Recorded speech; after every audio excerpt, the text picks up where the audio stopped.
Copa আমেরিকার সেমিফাইনালে ওঠার লড়াই, কিন্তু প্রথমার্ধ তো ভোটেই পুরো ম্যাচেই কোনো গোল করতে পারেনি ব্রাজিল ও উরুগুয়ে। অথচ ৭৪ মিনিটে মিডফিল্ডার নাহিতাস নান্দেস লাল কার্ড দেখায় উরুগুয়ানরা ১০ জনের দলে পরিণত হয়, কিন্তু সেই সুযোগও কাজে লাগাতে ব্যর্থ দরিবাল জুনিয়রের ব্রাজিল।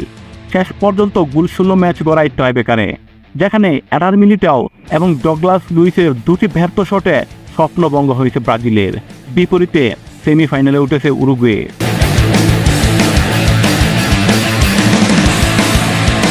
মূলত টাইব্রেকারের স্নায়ুচাপ সামলাতে পারেনি ব্রাজিল। সর্বশেষ কাতার বিশ্বকাপের পর থেকেই নিজেদের ছন্দ খুঁজে ফেরা দলটির লাস ভেগাস এন্টিগায়েন্ট স্টেডিয়ামও ভিন্ন কিছু করতে পারেনি। দরিবাল জুনিয়র অল্প সময়ে দলটিকে গুছিয়ে তোলার আভাস দিল, ফিনিশিং ও মাঝমাঠে তাদের দুর্বলতা টের পাওয়া গেছে হারে হারে, যার সমাপ্তি ঘটিয়ে টাইব্রেকারে উরুগুয়ে জিতেছে ৪-২ গোলের ব্যবধানে। পুরা ম্যাচে কেমন উত্তেজনা ছিল সেটি টাইব্রেকার শুরুর আগ মুহূর্তে চোখ রাখলেই টের পাওয়া যায়, কারণ দরিবাল বেলসার শিষ্যরা তখন উত্তপ্ত বাক্য বিনিময়ে জড়িয়েছে। এরপর প্লান্টি শুট আউটে উরুগুয়ের শুরুটা গোল দিয়ে করেন ফ্রেডরিকো ভালভার্দে। অন্যদিকে ব্রাজিলের প্রথম শট নিতে এসেই ব্যর্থ অভিজ্ঞ ডিফেন্ডার মিলিটাও। উরুগুয়ের গোলরক্ষক রচের সেই শট ফিরিয়ে ব্রাজিলের মনে কাঁপন ধরিয়ে দেন। পরে অবশ্য ব্রাজিলের হয়ে সফল শট নিয়েছেন আন্দ্রেস পেরেইরা এবং গ্যাব্রিয়েল। এছাড়া এলিসন বেকার উরুগুয়ান জিমিনেজের শট থেকে ব্রাজিলকে কিছুটা আশা দিয়েছিলেন, কিন্তু বল গোলবারে মেরে সেই সম্ভাবনা অনেকাংশে ডুবে দেন ডগলাস লুইস।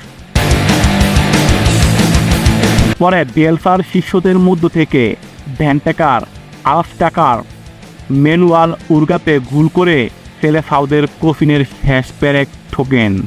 ম্যাচ জয়ের উল্লাসে মাতে উরুগুয়ে, আর আবারও স্বপ্নভঙ্গের হতাশায় ডগলাস মিলিটাওরা। হলুদ কার্ডের কারণে ম্যাচটি নিষেধাজ্ঞার কারণে খেলতে পারেনি সেলেসাও ফরওয়ার্ড ভিনিসিয়াস জুনিয়র। তার অনুপস্থিতি লেফট উইংয়ে আজকে বেশ ভুগিয়েছে ব্রাজিলকে। রদ্রিগুয়েজ বড় কোনো সুযোগ তো তৈরি করতে পারেনি, উল্টো সুযোগ হাতছাড়া করেছেন। যদিও প্রথমার্ধে গোলশূন্য অবস্থা কাটাতে দ্বিতীয়ার্ধের শুরু থেকে আক্রমণে উঠে মার্সেলো বেলসার উরুগুয়ে। এর ভেতর নুনিয়েজ, ফ্রেডরিক ভালভার্দেরা বেশ কয়েকটি শট নিয়েই গোলবারের অনেক উপর দিয়ে মেরে বসেন। ব্রাজিল সেভাবে গোলের সুযোগ তৈরি করতে পারছিলেন না।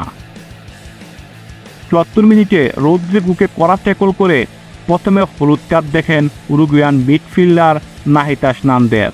পরে ভিআর দেখে রেফারি তাকে লাল কার্ড দেখান, ফলে অনেকটা সময় বাকি থাকতেই ১০ জনের দলে পরিণত হয় উরুগুয়ে। তবুও সুযোগ তৈরি করেও ঠিক গোলের কাছাকাছিও যেতে পারেননি ব্রাজিল। পরে কোচ দরিবাল জুনিয়র ৩ জনকে বদলি নামায়, তুলে নেন রাফিনহা, পাকেতা ও গোমেজকে। পরিবর্তে সেভিও, আন্দ্রেস পেরেইরা ও ডগলাস লুইস নামায় সেলেসাওদের খেলার গতি বাড়ে। অন্যদিকে সেভাবে সুযোগ কাজে লাগাতে না পারায় ৭৮ মিনিটে তুলে নেওয়া উরুগুয়ের তারকা ডারউইন নুনিয়েজকে। তবে ১০ জন নিয়ে আক্রমণ সামাল দিতে তাদের হিমশিম খেতে হয়। দ্বিতীয়ার্ধে ব্রাজিল বল পজিশনে এগিয়ে থাকলেও বড় সুযোগ তৈরি করতে পারছিলেন না। ডি বক্স পর্যন্ত গিয়েই বল হারাচ্ছিলেন রদ্রিগো এনরিকরা। ৮৫ মিনিটে ২০ গজ দূর থেকে শট নেন এনরিক। অতটা জোর না থাকায় উরুগুয়ের গোলরক্ষক সহজেই সেটি নিয়ন্ত্রণে নেন। পরে ব্রাজিল রদ্রিগো, ব্রুনো গুইমার্সকে তুলে মার্টিনেল্লি ও এভানিলসনকে নামায়, তবে কোনো কিছুতেই কাঙ্ক্ষিত গোলটি আসছিল না। ফলে নির্ধারিত সময়ে গোলশূন্য সমতায় থাকার পর ম্যাচ গড়ায় টাইব্রেকারে, যেখানে ব্রাজিল উরুগুয়ে কেউই স্বাচ্ছন্দ্য নয়।